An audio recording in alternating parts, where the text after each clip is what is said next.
Hello everyone, रघुवर GK में आप सभी का स्वागत है। आज हम लोग सीडीपी अर्थात चाइल्ड डेवलपमेंट एंड पेडागोजी के चौथे पार्ट को देखेंगे, जो आपके एग्जाम के दृष्टिकोण से काफ़ी महत्वपूर्ण है। इस तरह करके हम सीडीपी के सभी टॉपिक्स को कवर करेंगे, तो आप वीडियो को अंत तक देखें और वीडियो पसंद आए तो चैनल को सब्सक्राइब जरूर करें। तो चलिए आज का क्लास हम स्टार्ट करते हैं। हमारा पहला प्रश्न है, सीखने संबंधी नियोग्यताएं सामान्यतः।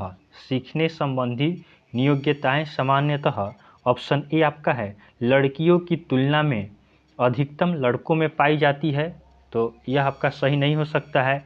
उसके बाद आपका है ऑप्शन बी आपका है अधिकतम उन बच्चों में पाई जाती है जो शहरी क्षेत्रों की अपेक्षा ग्रामीण क्षेत्रों से संबंध रखते हैं, तो यह भी आपका ज़रूरी नहीं है। उसके बाद ऑप्शन सी है उन बच्चों में पाई जाती है विशेषतः जिनके पैतृक अभिभावक इस प्रकार की समस्याओं से ग्रसित हैं, तो यह आपका सही उत्तर हो जाएगा। ऑप्शन सी हमारा सही उत्तर होगा कि सीखने संबंधी नियोग्यताएं सामान्यतः उन बच्चों में पाई जाती है विशेषतः जिनके पैतृक अभिभावक इस प्रकार की समस्याओं से ग्रसित हैं। चलिए अगला प्रश्न देखते हैं। हमारा अगला प्रश्न है, प्रकृति पोषण विवाद निम्नलिखित में से किससे संबंधित है? प्रकृति पोषण विवाद निम्नलिखित में से किससे संबंधित है? ऑप्शन ए आपका है आनुवांशिकी एवं वातावरण, ऑप्शन बी है व्यवहार एवं वातावरण, ऑप्शन सी है वातावरण एवं जीव विज्ञान, ऑप्शन डी है वातावरण एवं पालन पोषण। तो प्रकृति पोषण विवाद निम्नलिखित में से किससे संबंधित है? तो इस प्रश्न का सही उत्तर हो जाएगा ऑप्शन ए आनुवांशिकी एवं वातावरण। तो प्रकृति पोषण विवाद आनुवांशिकी एवं वातावरण से संबंधित है। चलिए अगला प्रश्न देखते हैं। हमारा अगला प्रश्न है, निम्नलिखित में से किस विचारक ने मैं और मुझे का सिद्धांत दिया है? निम्नलिखित में से किस विचारक ने मैं और मुझे का सिद्धांत दिया है? तो इस प्रश्न का सही उत्तर हो जाएगा ऑप्शन बी मीड ने। तो मीड ने आपका मैं और मुझे का सिद्धांत दिया है। चलिए अगला प्रश्न देखते हैं। हमारा अगला प्रश्न है, सामाजिकरण का अर्थ है। सामाजिकरण का क्या अर्थ होता है? तो ऑप्शन ए आपका है सामाजिक मापदंड का कठोर रूप से पालन करना, तो यह आपका सही नहीं हो सकता है। दूसरा आपका है समाज में समायोजित होना, ऑप्शन सी है सामाजिक मानदंडों के विरुद्ध विद्रोह करना, तो यह भी आपका नहीं हो सकता है। ऑप्शन डी है सामाजिक विविधता को समझना, और ऑप्शन बी आपका है समाज में समायोजित होना। तो ऑप्शन बी हमारा सही उत्तर होगा कि समाजीकरण का क्या अर्थ होता है? तो समाजीकरण का अर्थ होता है कि समाज में समायोजित होना। चलिए अगला प्रश्न देखते हैं। हमारा अगला प्रश्न है, बच्चों के समाजीकरण में शिक्षक की भूमिका होती है। तो बच्चों के समाजीकरण में शिक्षक की क्या भूमिका होती है? तो ऑप्शन ए आपका है उनका बौद्धिक विकास करना, ऑप्शन बी है उन्हें सांप्रदायिक शिक्षा प्रदान करना, तो यह आपका नहीं होगा, सांप्रदायिक शिक्षा प्रदान नहीं करना होगा। ऑप्शन सी है उन्हें गृह कार्य देना, तो यह भी आपका नहीं हो सकता है। ऑप्शन डी है उनके आर्थिक प्रयोग में सहयोग करना, तो यह भी नहीं है। तो बच्चों के समाजीकरण में शिक्षक की क्या भूमिका होता है कि उनका बौद्धिक विकास करना। शिक्षक का यह कर्तव्य है कि वे बच्चों के बौद्धिक विकास करें। चलिए अगला प्रश्न देखते हैं। हमारा अगला प्रश्न है, शिक्षा के संदर्भ में समाजीकरण से तात्पर्य है। शिक्षा के संदर्भ में समाजीकरण से क्या तात्पर्य है? तो ऑप्शन ए आपका है सामाजिक मानदंडों का सदैव अनुपालन करना, तो ये आपका नहीं हो सकता है। ऑप्शन बी है अपने सामाजिक मानदंड बनाना, तो यह भी गलत बात है, खुद का सामाजिक मानदंड नहीं बना सकते हैं। ऑप्शन सी है समाज में बड़ों का सम्मान करना। उसके बाद ऑप्शन डी है सामाजिक वातावरण में अनुकूल और समायोजन। तो आपका परफेक्ट आंसर हो जाएगा ऑप्शन डी कि शिक्षा के संदर्भ में समाजीकरण से क्या तात्पर्य है? तो शिक्षा के संदर्भ में समाजीकरण का तात्पर्य सामाजिक वातावरण में अनुकूल और समायोजन से है। चलिए अगला प्रश्न देखते हैं। हमारा अगला प्रश्न है, निम्न में से कौन सा कारक बच्चों के समाजीकरण में महत्वपूर्ण भूमिका निभाता है? निम्न में से कौन सा कारक बच्चों के समाजीकरण में महत्वपूर्ण भूमिका निभाता है? तो ऑप्शन ए आपका है पालन पोषण, ऑप्शन बी है सहानुभूति, ऑप्शन सी है पड़ोस, ऑप्शन डी है उपरोक्त सभी। तो इसका सही उत्तर हो जाएगा ऑप्शन डी उपरोक्त सभी। तो आपका निम्न में से कौन सा कारक बच्चों के समाजीकरण में महत्वपूर्ण भूमिका निभाता है? तो आपका पालन पोषण, सहानुभूति और पड़ोस, ये सभी बच्चों के समाजीकरण में महत्वपूर्ण भूमिका निभाते हैं। चलिए अगला प्रश्न देखते हैं। हमारा अगला प्रश्न है, समाजीकरण की किस अवस्था में बच्चों में जिज्ञासा की उच्च पाई जाती है? तो हमें बताना है कि समाजीकरण की किस अवस्था में बच्चों में जिज्ञासा की प्रवृत्ति उच्च पाई जाती है। तो ऑप्शन ए आपका है शैशवावस्था में, तो ये आपका नहीं होगा, इसमें बच्चों के पास जिज्ञासा ज़्यादा नहीं होता है। ऑप्शन बी है किशोरावस्था, ऑप्शन सी है प्रारंभिक बाल्यावस्था, ऑप्शन डी है उत्तर बाल्यावस्था। तो इसका सही उत्तर हो जाएगा ऑप्शन सी प्रारंभिक बाल्यावस्था। प्रारंभिक बाल्यावस्था में होता क्या है कि बच्चे नए नए चीज़ों की जानने की जिज्ञासा उसमें बढ़ती है। बच्चे कोई चीज़ नहीं जानते हैं, वे क्या करते हैं, अपने माता पिता से एक ही चीज़ को बार बार पूछते हैं। तो समाजीकरण की आपका प्रारंभिक बाल्यावस्था में बच्चों में जिज्ञासा की प्रवृत्ति उच्च पाई जाती है। अगला प्रश्न है, समाजीकरण की किस अवस्था में बालकों में समकक्ष मित्रों एवं समूह के साथ समायोजन करने की प्रवृत्ति का विकास होता है? तो बच्चों में आपको कह रहा है कि समकक्ष मित्रों एवं समूहों के साथ समायोजन। तो हम अपने मित्रों और समकक्ष समूहों के साथ समायोजन कब बनाते हैं? तो यह आपका हो जाएगा किशोरा अवस्था। तो ऑप्शन बी हमारा सही उत्तर होगा कि समकक्ष मित्रों और समूहों के साथ समायोजन की प्रवृत्ति आपका किशोरावस्था में उत्पन्न होती है। चलिए अगला प्रश्न देखते हैं। हमारा अगला प्रश्न है, निम्नलिखित में से क्या बच्चों के समाजीकरण में प्रमुख भूमिका निभाता है? निम्नलिखित में से क्या बच्चों के समाजीकरण में प्रमुख भूमिका निभाता है? ऑप्शन ए है खेलकूद, ऑप्शन बी है अच्छे कपड़े, ऑप्शन सी है बच्चे की सुंदरता, ऑप्शन डी है बच्चे की अच्छी पाठ्य पुस्तक। तो इसमें आपका परफेक्ट आंसर हो जाएगा ऑप्शन ए खेलकूद। तो खेलकूद बच्चों के समाजीकरण में प्रमुख भूमिका निभाता है। चलिए अगला प्रश्न देखते हैं। हमारा अगला प्रश्न है, समाजीकरण की प्रक्रिया में उन डैश को प्राप्त किया जाता है जिन्हें समाज में महत्व दिया जाता है। तो ऑप्शन ए आपका है मानकों, ऑप्शन बी है मूल्यों, ऑप्शन सी है विश्वासों, ऑप्शन डी है उपरोक्त सभी। तो इस प्रश्न का सही उत्तर हो जाएगा ऑप्शन डी उपरोक्त सभी। तो समाजीकरण की प्रक्रिया में उन डैश को प्राप्त किया जाता है जिन्हें समाज में महत्व दिया जाता है। तो आपका मानकों, मूल्यों और विश्वासों, इन सभी को क्या किया जाता है, प्राप्त करना होता है, तभी आपको समाज में महत्व मिलेगा। चलिए अगले प्रश्न की ओर बढ़ते हैं।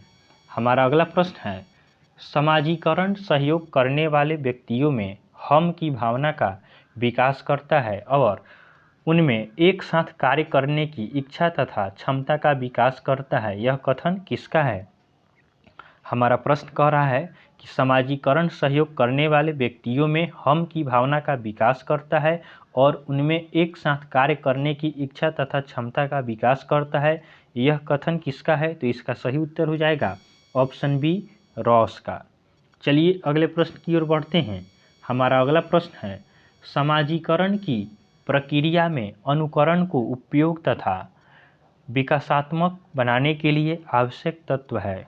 हमारा प्रश्न है कि समाजीकरण की प्रक्रिया में अनुकरण को उपयोगी तथा विकासात्मक बनाने के लिए आवश्यक तत्व है। ऑप्शन ए आपका है परिवार और पड़ोस, ऑप्शन बी है गांव एवं शहर, ऑप्शन सी है देश एवं राजनीति, ऑप्शन डी है परिवहन एवं संचार साधन।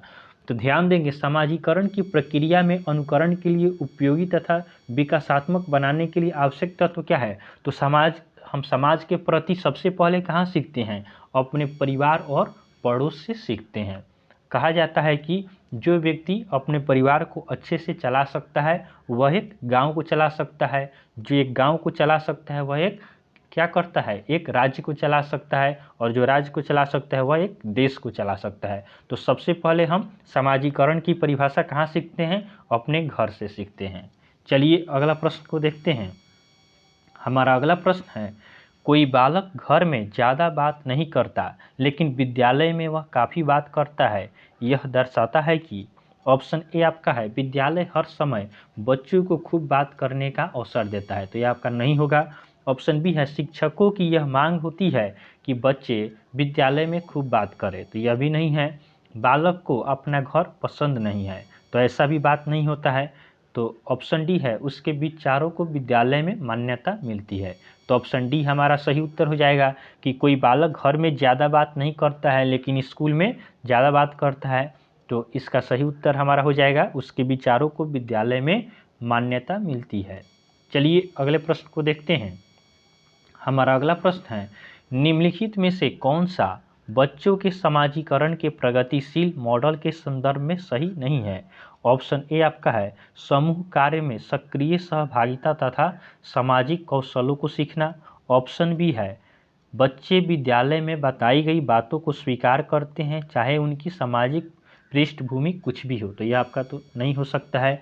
ऑप्शन सी है कक्षा में प्रजातंत्र के लिए स्थान होना। ऑप्शन डी है सामाजिक नियमों का अधिग्रहण करना, तो यह भी नहीं है। तो आपका प्रश्न है निम्नलिखित में से कौन सा बच्चों के समाजीकरण के प्रगतिशील मॉडल के संदर्भ में सही नहीं है। तो ऑप्शन सी हमारा सही उत्तर हो जाएगा कक्षा में प्रजातंत्र के लिए स्थान होना चाहिए। चलिए अगले प्रश्न की ओर बढ़ते हैं। हमारा अगला प्रश्न है बच्चे के समाजीकरण में परिवार डैश भूमिका निभाता है। तो बच्चे के समाजीकरण में परिवार आपका रोमांचकारी भूमिका निभाता है। ऑप्शन बी हमारा सही उत्तर हो जाएगा। यहाँ पे ऑप्शन ए नहीं होगा, कम महत्वपूर्ण ऑप्शन सी भी नहीं होगा, ऑप्शन डी भी आपका नहीं होगा। अगला प्रश्न है निम्नलिखित में से कौन प्राथमिक समाजीकरण माध्यम है। कह रहा है कि निम्नलिखित में से कौन प्राथमिक समाजीकरण माध्यम है। तो ऊपर के क्वेश्चन में मैंने आपको बताया है कि प्राथमिक समाजीकरण हम कहाँ से सीखते हैं, तो अपने परिवार से सीखते हैं। तो ऑप्शन बी हमारा सही उत्तर हो जाएगा। तो आप समझ के पढ़ेंगे तो आप एक क्वेश्चन से दूसरे क्वेश्चन को रिलेट करके आसानी से उसका आंसर दे सकते हैं। चलिए अगले प्रश्न को देखते हैं। हमारा अगला प्रश्न है निम्नलिखित में से कौन सा द्वितीयक समाजीकरण एजेंसी का उदाहरण है। हमें बताना है कि द्वितीयक समाजीकरण एजेंसी का उदाहरण कौन सा है।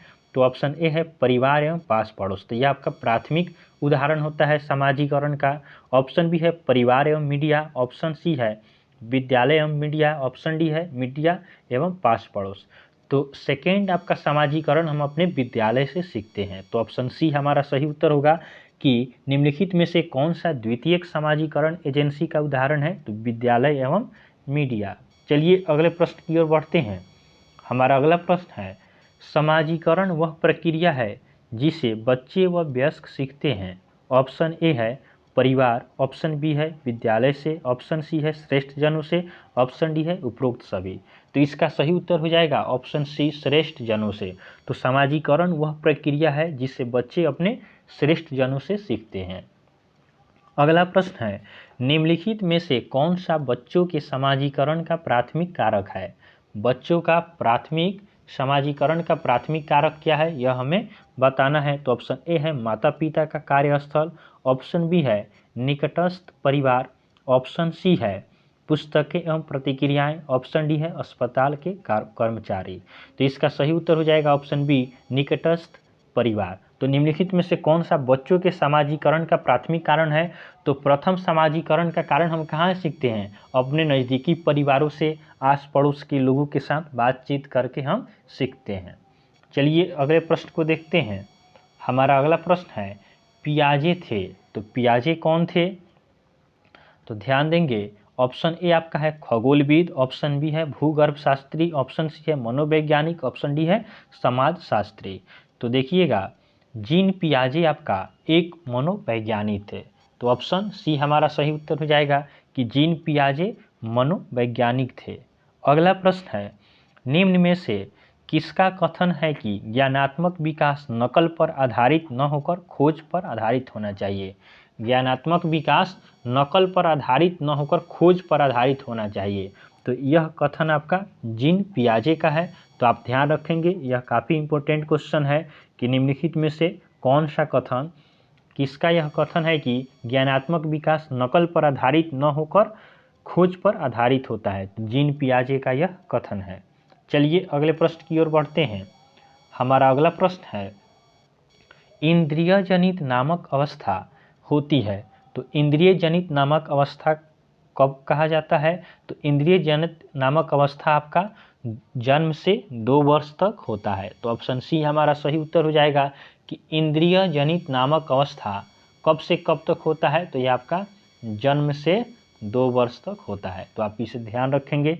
चलिए अगले प्रश्न को देखते हैं। हमारा अगला प्रश्न है, बच्चों में भाषा का विकास प्रारंभ हो जाता है। बच्चों में भाषा का विकास कब से प्रारंभ होता है? ऑप्शन ए है संवेदी गामक अवस्था में, ऑप्शन बी है पूर्व संक्रियात्मक अवस्था में, ऑप्शन सी है मूर्त संक्रियात्मक अवस्था में, ऑप्शन डी है अमूर्त संक्रियात्मक अवस्था में। तो इसका सही उत्तर हो जाएगा ऑप्शन बी पूर्व संक्रियात्मक अवस्था में। तो बच्चों में भाषा का विकास पूर्व संक्रियात्मक अवस्था में प्रारंभ हो जाता है। आज का हमारा लास्ट क्वेश्चन है, पियाजे ने किसी बच्चे के विचारों में नए विचारों के समावेश हो जाने को क्या कहा? पियाजे ने किसी बच्चे के विचारों में नए विचारों के समावेश हो जाने को क्या कहा? तो ऑप्शन ए आपका है व्यवस्थापन, ऑप्शन बी है आत्मसातीकरण, ऑप्शन सी है खोज, ऑप्शन डी है निर्माण। तो पियाजे ने किसी बच्चे के विचारों में नए विचार को समावेश हो जाने को आत्मसातीकरण कहा। तो ऑप्शन बी हमारा सही उत्तर होगा। तो इस तरह हमने 25 इंपॉर्टेंट क्वेश्चन देखा है जो आपके सीटेट के एग्जाम के दृष्टिकोण से काफ़ी इंपॉर्टेंट है। तो आपको वीडियो पसंद आया हो तो आप वीडियो को लाइक करें, चैनल को सब्सक्राइब करें तथा अपने फ्रेंड के साथ इसे ज़रूर शेयर करें। तो चलिए आज के लिए हम इतना ही रखते हैं, फिर आपसे नेक्स्ट वीडियो में मिलेंगे। तब तक के लिए धन्यवाद।